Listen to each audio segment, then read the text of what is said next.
Oke, shalom saudaraku dimanapun saudara berada. Pada kesempatan ini saya akan bagikan kepada kita satu topik yang cukup menarik untuk dipelajari, yaitu kenapa tanah perjanjian itu harus Kanaan. Kenapa tidak misalnya benua Amerika atau benua Eropa yang misalnya benua Amerika yang penuh dengan kekayaan alam, sehingga orang-orang Inggris kemudian pada pindah ke Amerika, sehingga orang-orang Amerika sekarang itu adalah yang berasal dari Inggris dulunya. Karena di Amerika itu dikatakan bahwa banyak tambang emas, sehingga mereka berduyun-duyun dari Inggris berbondong-bondong ke sana untuk menemukan tambang emas yang begitu melimpah di benua Amerika. Nah, kenapa tanah perjanjian itu enggak Amerika aja ya? Biar banyak emasnya gitu ya. Atau mungkin terlalu jauh ya.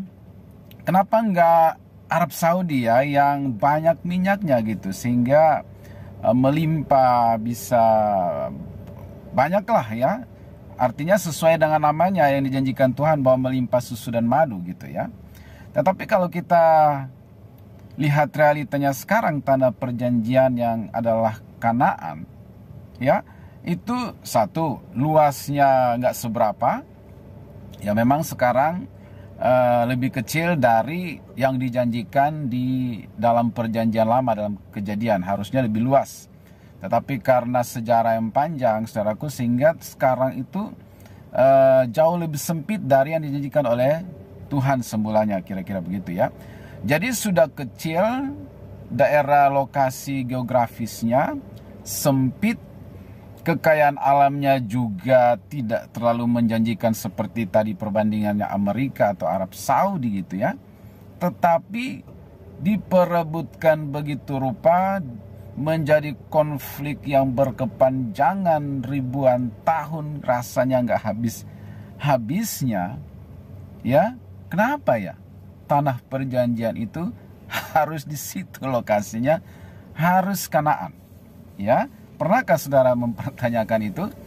Nah, itu sebenarnya pertanyaan saya pribadi, dan saya menemukan clue-nya saudaraku di dalam kitab Kejadian 9. Ya, Kejadian 9 ada clue-nya di situ. Ya, saya bacakan ayat 18. Judulnya adalah Nuh dan anak-anaknya. Ayat 18. Anak-anak Nuh yang keluar dari bahtera ialah Sem, Ham dan Yafet. Ham adalah bapak Kanaan. Sudah ada clue-nya. Jadi Kanaan ini dulu adalah nama keturunan daripada Ham. Ya, kemudian menyebar sampailah si Kanaan ini tinggal di daerah yang Kanaan itu, berkembang biak sehingga daerah itu disebut Kanaan. Dia adalah keturunan dari salah satu anak Nuh yang bernama Ham. Ya, 19. Yang ketiga inilah anak-anak Nuh, dan dari mereka inilah tersebar penduduk seluruh bumi.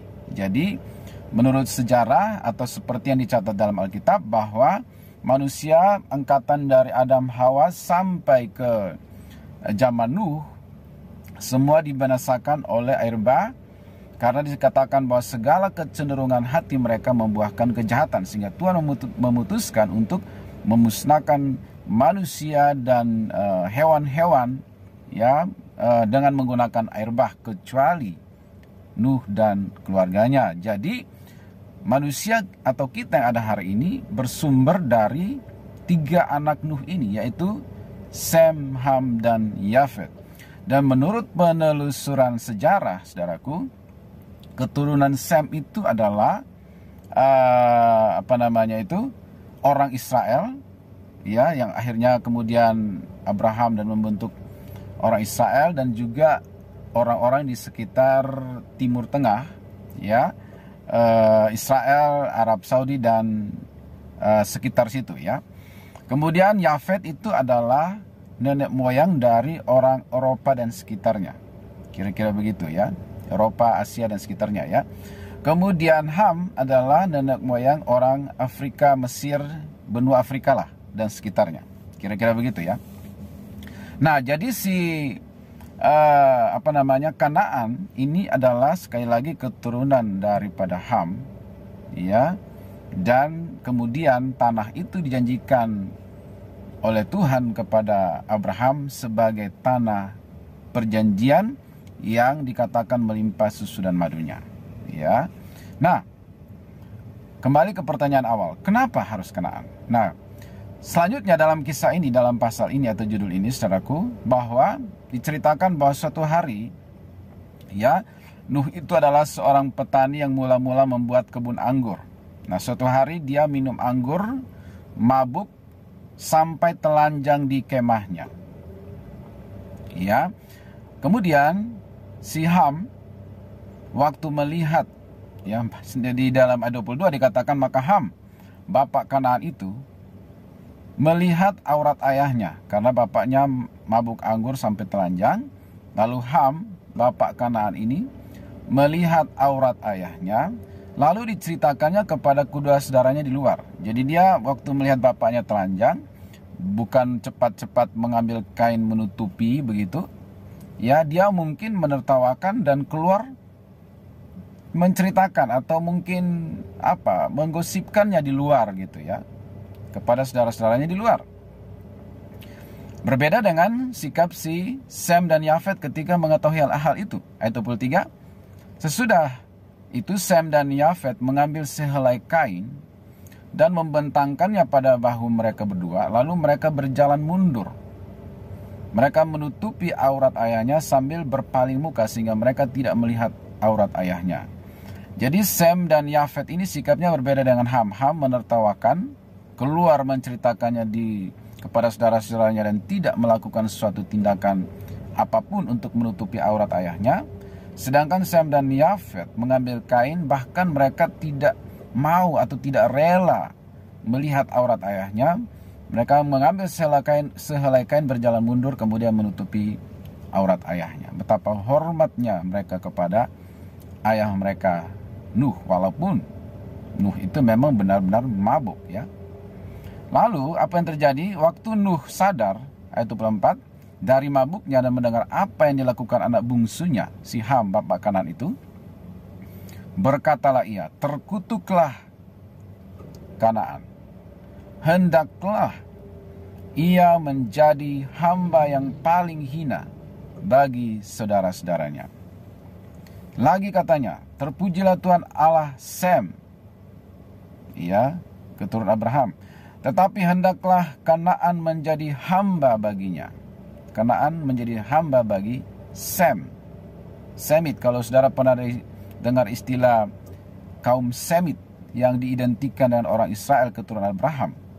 Jadi Kanaan ini sudah dinubuatkan atau diucapkan oleh Nuh bahwa karena kelakuannya itu dia akan menjadi hamba daripada Sem, keturunan Israel, yang diidentikan dengan keturunan Israel, ya.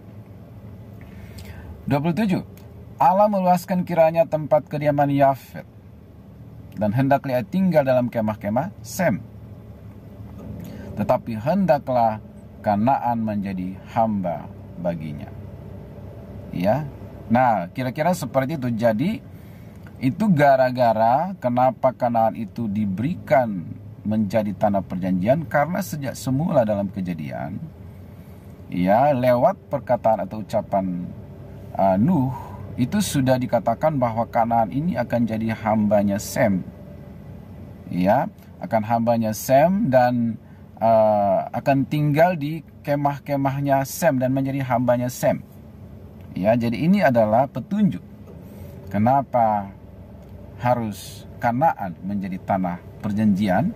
Yang tadi di awal saya katakan bahwa secara fakta realita, secara kekayaan alam, letak geografis mungkin tidak terlalu menjanjikan. Tetapi satu hal yang kita pelajari bahwa Allah, ya, ingin mengajarkan sesuatu kepada kita tentang kesetiaan dan juga tentang kuasa daripada perkataan, konsistensi. Allah itu konsisten dengan ucapan-ucapan yang ditaruhkan dalam mulut hamba-hambanya. Apa yang diucapkan oleh para hamba-hambanya dalam segala keterbatasan dan kekurangan mereka, itu termeterai di alam spiritual, saudaraku, dan Allah konsisten, komitmen, setia menggenapinya. Sehingga dia dikenal Allah yang setia.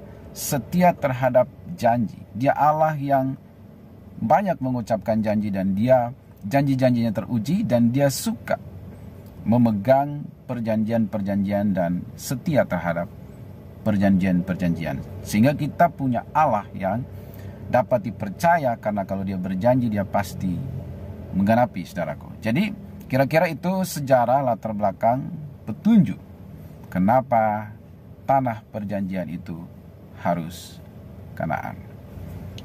Nah, memang waktu zaman Musa memimpin orang Israel akan memasuki tanah Kanaan, Musa kan mengutus 12 pengintai untuk memeriksa atau mengecek kondisi geografis di sana, kekayaan alamnya seperti apa, penduduknya seperti apa. Dan dari hasil laporan dari 12 orang yang kembali, dikatakan bahwa mereka membawa banyak hasil bumi, ya, buah-buahan yang sangat banyak dan nikmat gitu ya. Sehingga kemungkinan dulu tanah Kanaan pada zaman-zaman orang Israel menuju ke sana kelihatannya mungkin suatu lokasi tanah yang pertaniannya sangat bagus dan subur ya, sehingga Tuhan katakan suatu negeri yang melimpah susu dan madunya. Ya, dan di situ dikatakan ada orang-orang Kanaan, orang-orang Enak dan lain sebagainya. Nah, kemudian juga tetapi sekarang Israel itu tetap bisa dikatakan suatu negeri melimpah susu dan madu dalam arti dia maju dalam pertanian, sehingga dia walaupun di tanah lokasi yang sama dengan negara-negara tetangganya yang sama-sama gersang, tetapi mereka bisa menghasilkan suatu pertanian yang luar biasa yang menjadi contoh model, dan bahkan mereka mensuplai sayur mayur itu ke negara-negara tetangga atau negara-negara sekitarnya begitu ya. Kemudian juga kemajuannya secara teknologi IT juga luar biasa melebihi negara manapun di dunia ini. Ya, mereka menguasai teknologi. Ya, tidak ada rasanya negara yang bisa disetarakan dengan mereka. Banyak penemu-penemu ilmuwan dari orang Israel, dan sepertinya juga mereka diberi kecerdasan atau otak kecerdasan yang melebihi bangsa lain karena mereka adalah umat pilihan Allah ya. Nah, kemudian juga bahwa